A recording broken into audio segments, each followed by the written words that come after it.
Hello, my creative friends, and welcome to another episode of the Daily Prompt. As you may know, this week we're trying out a new idea of each of the days of the week being sort of a different theme. Yesterday being Mindset Monday, today being Technique Tuesday. Now, because if you haven't watched episode 3, Why Producers Don't Teach, you might not be fully appreciative of why this show is set up the way that it is currently. Simply because producers don't have time to teach, more or less, because we're sort of busy focusing on the producing stuff. And so what I'm trying to do with this show is take what very little time that I have to create a daily show and do it sort of quickly and relatively off the cuff to try to just present those ideas and that mindset and that perspective, put that out there, help you, give you something to keep you going each day, give you some sort of daily prompt each day. So the reason I'm telling you that is because I'm not going to be giving you little graphics and stuff and show technique and all that kind of thing. This is going to be, at this stage anyway, at least, just sort of a discussion of technique, ideas to think about when it comes to technique. So to give you an idea, let's just jump right into it. The initial thought that I had was, why don't I talk about page 1? As a person who looks at screenplays, as a person who has reviewed nearly 30,000 project submissions, who has read somewhere on the order of 7,000 screenplays, I can tell from page 1 if a screenplay is not worth continuing to read. And anyone who's had some experience, any script reader who's working for a production company that's looking at those submissions that come in, they learn that pretty quickly as well, just because it's very obvious. So what I want to talk about today really is how do we ensure that we grab them on page 1, and how do we ensure that we keep them going? Well, from the producer's perspective, what are we looking for on page 1? Why are we going to chuck a project out from page 1, even if we thought it was interesting enough to ask about the screenplay? Well, here's the thing. If you understand what I have talked about previously, which is this idea of the promise progression, this idea of hooking them, pulling them in, and then exceeding their expectations from the logline to the synopsis to the script itself.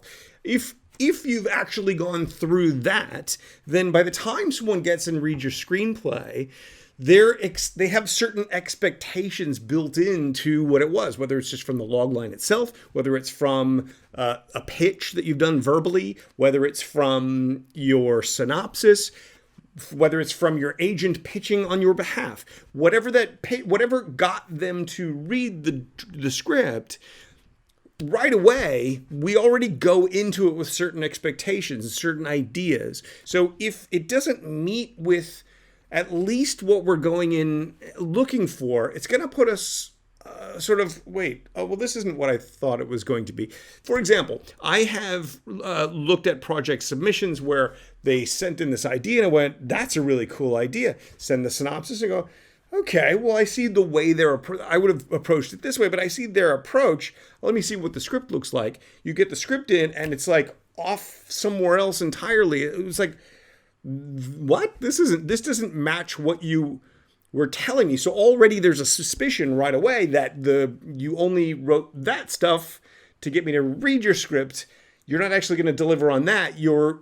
That was just a marketing thing, kind of like watching a movie trailer and then going to see the movie and going, that's not the movie that I was promised from the trailer. And then you dislike the movie, which isn't necessarily the movie's fault. It's probably the trailer's fault, right? So what we need to really make sure of, what writers need to really make sure of, is that on page 1, everything is there to pull the reader into the story. Everything there has to take into consideration what those logline, synopsis, pitch, whatever it is, what that might have put into the reader's head, what that might have caused the reader to anticipate. We want to build on that right away from the beginning. We want to take that and take it to the next step.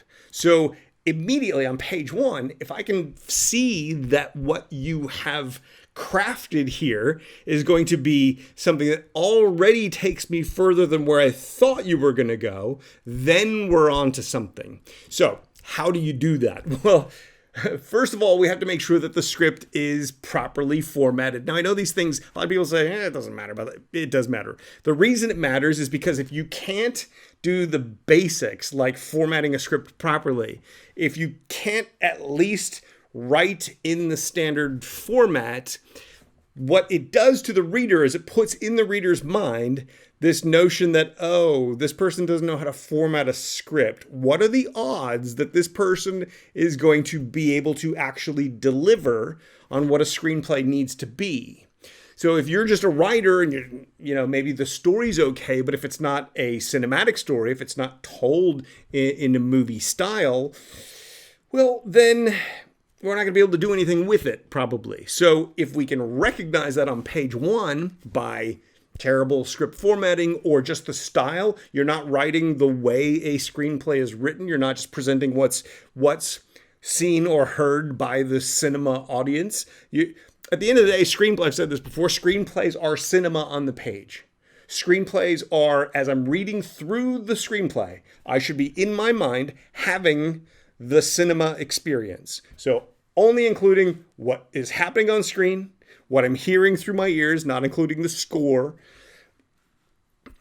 and so that I can have that same experience. So that as I go 1 page equals 1 minute, I can go through in real time experiencing the movie from the page. That's the idea. So on page one, we can know from the first paragraph, the second paragraph, at least by halfway down the page, if a writer just doesn't get the format yet. And if you don't get the format, it's not that you can't tell a movie story, it's that the chances of you actually telling a movie story in a cinematic way that exceeds my expectations as someone who has read thousands of screenplays, the odds are very slim. And I've tested this, by the way. I've actually said, okay, this person doesn't know. I'm going to keep reading to see if that holds true.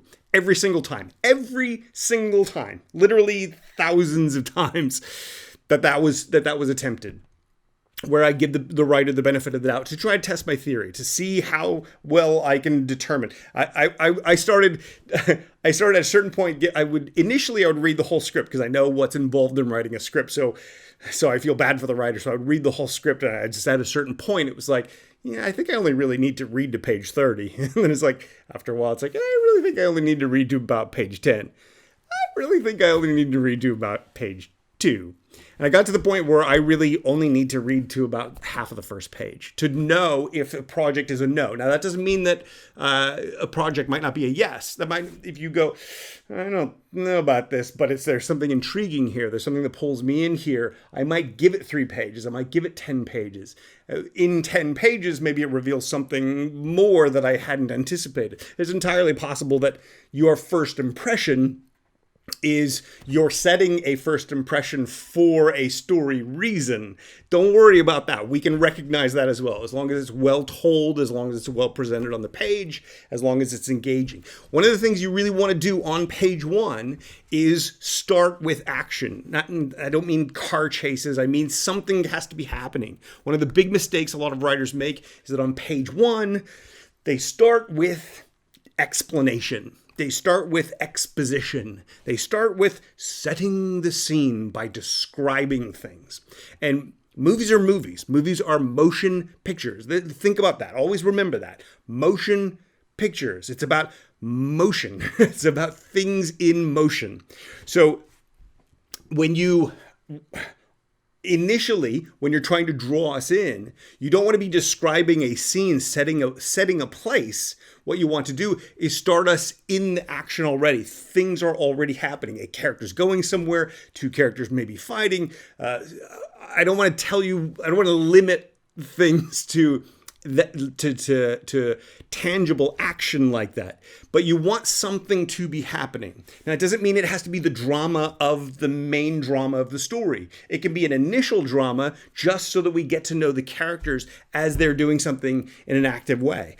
If you pull the reader in with that kind of motion, that kind of action, and then let the story grow and expand as it goes along, we're going to be intrigued enough to continue writing. We're going to be intrigued enough to keep moving forward through the script. So we'll give it more time. We'll give it more leeway.